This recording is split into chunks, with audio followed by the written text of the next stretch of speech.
Sunday morning, as I was driving over to the gym, which as the time of recording was yesterday morning, about 7 a.m., I was just coming off my 12-hour walk / hike up in the mountains. I was really tired because at that point I was up for like 26 straight hours, finishing the Indigo Panda with the longer fasts, like a tiered system, 2 workouts a day. So I was physically drained and very heavy-eyed. So as I'm driving to the gym right after the 12-hour walk, which I was going to do my body comp at the gym. That's why I was headed over there rather than going straight home. I was about halfway there. All of a sudden, I woke up and I was in the oncoming traffic lanes. Thank God there were no cars. I had a micro sleep because I was so exhausted. I actually fell asleep at the wheel. Woke up, startled, saw I was headed for the curb and the tree line. Got back into the other lanes. If there was another car there, that would have been really bad. Either way. But what woke me up was the rain on the windshield. I don't think it was supposed to rain, but it started raining briefly for like 2 or 3 minutes. To me, that was God looking out for me. But that was ironic that thinking the 12-hour overnight up in the mountains, that would be the dangerous part of the day. And it turned out driving to the gym was more dangerous. So I survived the scare with that one. But it was an interesting way to kind of finish up my Indigo Panda project challenge and the 12-hour hike. Now today, we're going to really tap into your mindset, and if fat loss is what you're really interested in, how your mind is really where it's at. It's not necessarily the physical regiment that you're following. It's the mind. You can drop serious body fat when your mind is tuned in. Owner, who is Okan's brother from last episode, our media guys, he will be interjecting throughout the episode. And he'll probably be a regular guest as we go forward. So let me start with this. The numbers, the recap of what I just completed within 75 hard. So I'll start with 75 hard. I want to dive deeper into what my day looks like. So in the 75 hard program, Andy Frisella's program, you have to do certain things every day. And if you miss any of these things, you start over at the beginning. So I have to read at least 10 pages of self-improvement per day. I have to drink at least a gallon of water per day. So for me, I'm making my juice mixture with the salts. So a gallon no matter what. You have to do a progress picture every single day. You have to do 2 workouts a day. At least one of them has to be outside. They both have to be 45 minutes or more in duration. But at least one has to be outside, and it can't be like a 90-minute run. It's got to be separated. So I worked out this morning, and then after we're done recording stuff here today, I'll go and do my weighted vest walk for 45 minutes. And then lastly, you have to pick a diet and stick with it. No cheating, no alcohol. So now I'm 36 days into that. But I knew once I did 75 hard, I was going to add in the Indigo Panda. With the Indigo Panda, what that looked like, started out with a 5-day fast. So imagine going 5 days without eating while working out twice a day and carrying on all your other responsibilities. So 5-day fast. So I went from Sunday night to a Friday night, broke the fast. Now, right from there, I went into 4 days without eating. So it's a 120-hour fast right into a 96-hour fast. I broke that Tuesday night of the next week. Right from that, I went into a 3-day fast, which I broke Friday night. So 3 days without food, which seemed very easy in comparison to the 2 prior stretches. Then I broke that, and then I went into a 48-hour fast. And with the 48-hour fast, that's the last part of the Indigo. It's only a 2-week thing. I wanted to do the 12-hour walk, and Devin decided with me that, hey, why don't you go right from your conference Saturday? Just do it overnight. So that's what we did, which added like a cool element as far as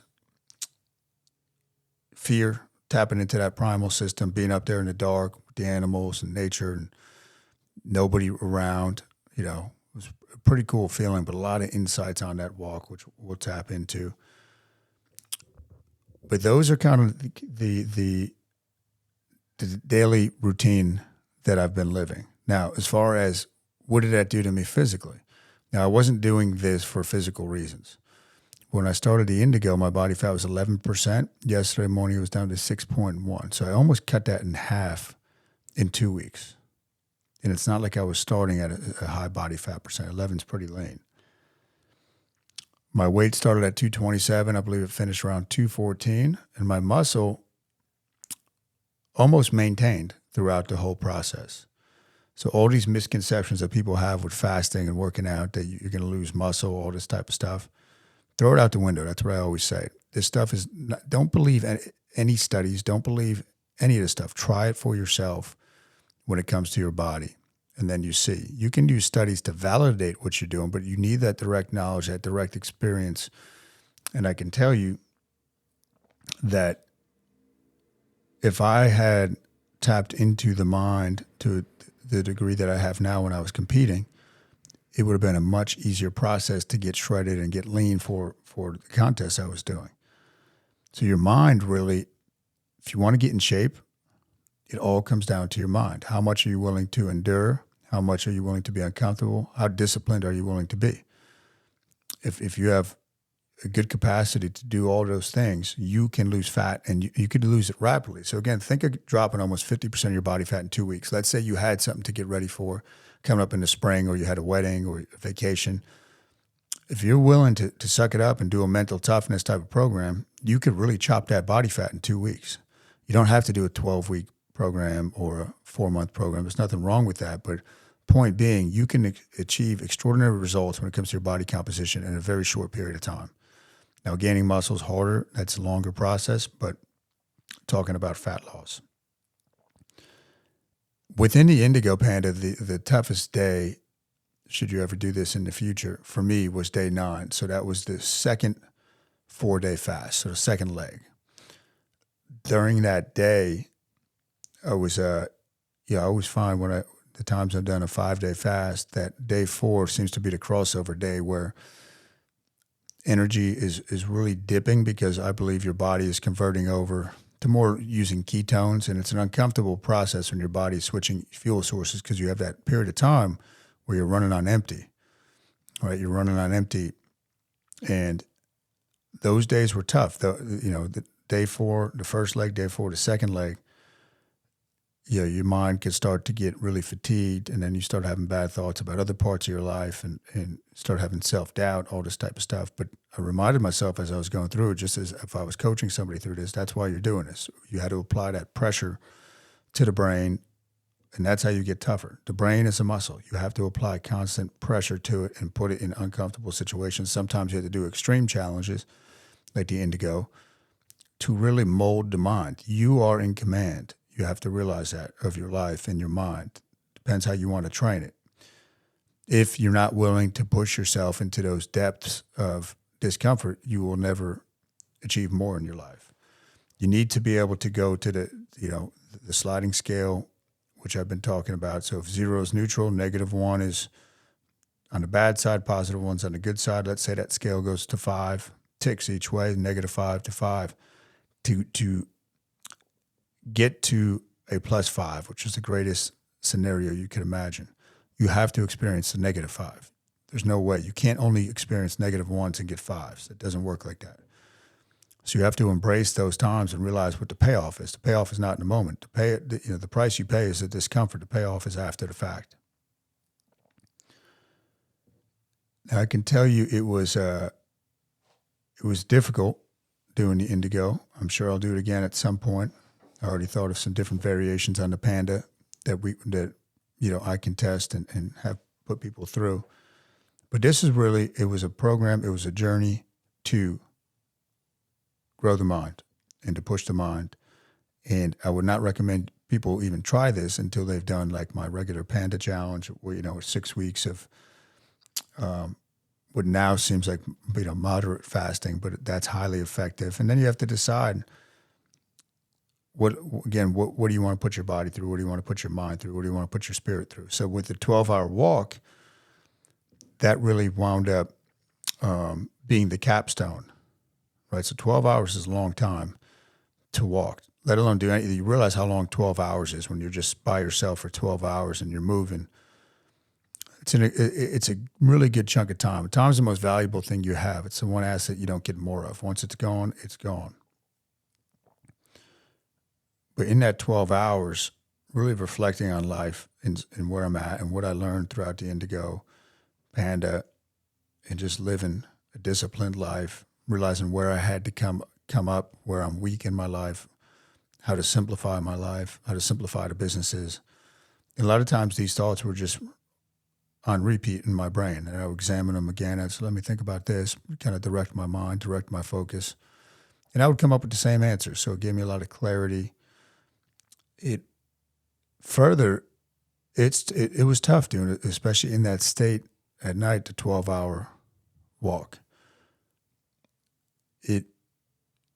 Just when I thought Indigo was pretty much done, I had that, which was, especially in a sleep-deprived state, it was another tough thing. And physically, it was tougher than I thought.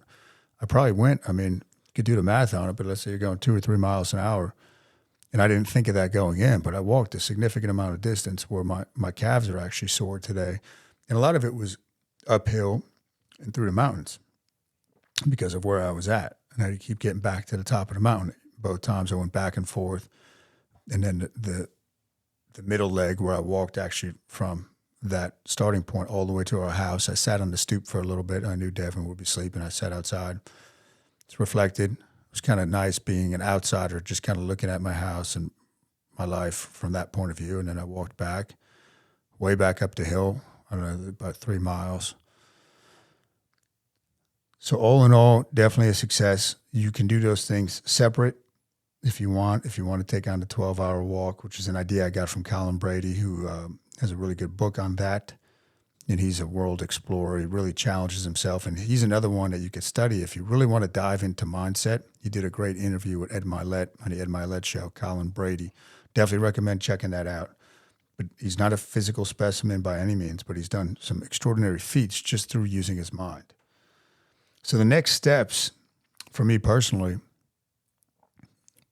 creating the Indigo book, which was being written as I was going along. I got to add things to it. Compiling all the videos I shot throughout the Indigo. So it's going to be kind of an interactive thing as people go through it, and they'll get to get my thoughts live time as I was going through it, and that'll help guide people. As far as the workouts, still on 75 hard. This week I'll be about halfway, so I'm going to keep up with the 2 workouts, obviously, per day.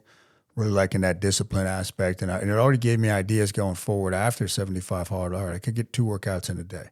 Now, I might not stay with 2 workouts a day, but I am going to stay with 2 sessions of improvement a day, meaning there's going to be definitely a workout every day. And then the other one might be a visualization/meditation piece that I really want to get back to and get deeper into. But it shows you what's possible when you have to get all this stuff done in one day. You can't waste time, and you find that, hey, if I'm more efficient with my time, I can do this stuff. And that was one of the reflections I had throughout the 12-hour walk in Indigo was get very clear on my daily schedule. If you guys command your time, you have more freedom. If you just kind of let work or whatever you're doing in life be open-ended, it's going to eat up all your time. So those are the next steps for me personally. I'll be launching the Indigo Panda Challenge probably in January for people that are looking to really take their mind and their body to the next level. And that's all I got for you guys today.